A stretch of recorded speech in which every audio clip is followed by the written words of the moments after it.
वैसे तो आजकल की दुनिया में हम लोग व्हाट्सएप फॉरवर्ड्स को बहुत ज़्यादा गंभीरता से नहीं लेते हैं, लेकिन ये वाला जब व्हाट्सएप फॉरवर्ड मेरे पास आया तो इसने मेरी सोच पर एक गहरा असर डाला है और मैं चाहता हूं कि इसको आप ध्यान से सुने। ये व्हाट्सएप मैसेज है भगवान का घर के बारे में। कल दोपहर मैं बैंक गया था तो वहां एक बुजुर्ग भी अपने काम से आए थे। वहां वो कुछ ढूंढ रहे थे। मुझे लगा शायद उन्हें पेन चाहिए, इसलिए उनसे पूछा तो वो बोले, बीमारी के कारण मेरे हाथ कांप रहे हैं और मुझे पैसे निकालने की स्लिप भरनी है, उसके लिए मैं देख रहा हूं कि कोई मदद कर दे। मैंने बोला, आपको कोई आपत्ति ना हो तो मैं आपकी स्लिप भर देता हूं। उन्होंने मुझे स्लिप भरने की अनुमति दे दी। मैंने उनसे पूछकर स्लिप भी भर दी। रकम निकालकर उन्होंने मुझसे पैसे गिनने को कहा तो मैंने पैसे भी गिन दिए। हम दोनों एक साथ ही बैंक से बाहर आए तो बोले, सॉरी, तुम्हें थोड़ा कष्ट तो होगा, परंतु मुझे रिक्शा करवा दो। इस भरी दोपहरी में रिक्शा मिलना बड़ा कष्टकारी होता है। मैंने बोला, मुझे भी उसी ओर जाना है, मैं आपको कार से घर छोड़ देता हूँ। वो तैयार हो गए। हम उनके घर पहुंचे। 60 बाई 100 के प्लॉट पर बना हुआ एक घर था। घर तो क्या कहें, बंगला आप कह सकते हैं इसे। घर में उनकी वृद्ध पत्नी थी। वो थोड़ा सा डर गई कि इनको कहीं कुछ हो तो नहीं गया, जिससे उन्हें कोई छोड़ने एक अपरिचित व्यक्ति घर आया है। फिर उन्होंने पत्नी के चेहरे पर आए भावों को पढ़कर कहा कि चिंता की कोई बात नहीं है, ये मुझे छोड़ने आए हैं। फिर बातचीत में वो बोले, क्या बोले अब ध्यान से सुनिएगा।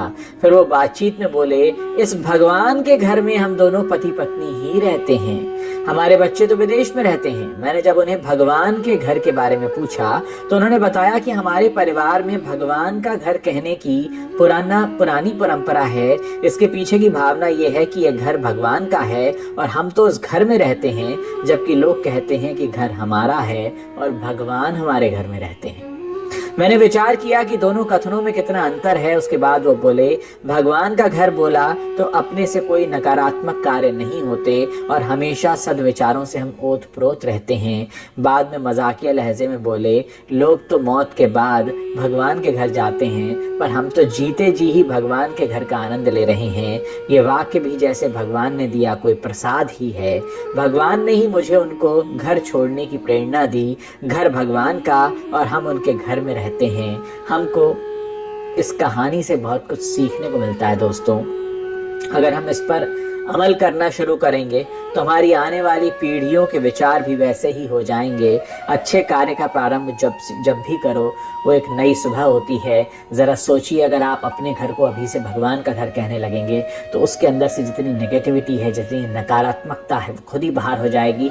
और फिर हमें कुछ अपने अंदर ये सोचने की ज़रूरत नहीं है कि हम किस तरह से बिहेव करें अपने घर में। जब आपको पता होगा कि आप भगवान के घर में रह रहे हैं, भगवान का घर यानी मंदिर, और मंदिर में कैसे जाते हैं, सर झुका होता है, मन में कोई क्लेश नहीं होता, मन में कोई गलत भावना नहीं होती। और ऐसे ही अगर आप अपने घर में रहना शुरू कर दें तो यकीन मानिए कि पूरा जो संसार है वो स्वर्ग बन सकता है। इस मैसेज को आप फॉरवर्ड भी कर सकते हैं, बहुत से लोगों तक पहुंचा सकते हैं, ताकि बहुत से लोग आज से, अभी से, इसी वक्त से अपने घर को भगवान का घर मानने लगें और भगवान के घर में जितनी श्रद्धा से जाया जाता है, जितनी श्रद्धा से रहा जाता है, वैसे ही रहने लगें।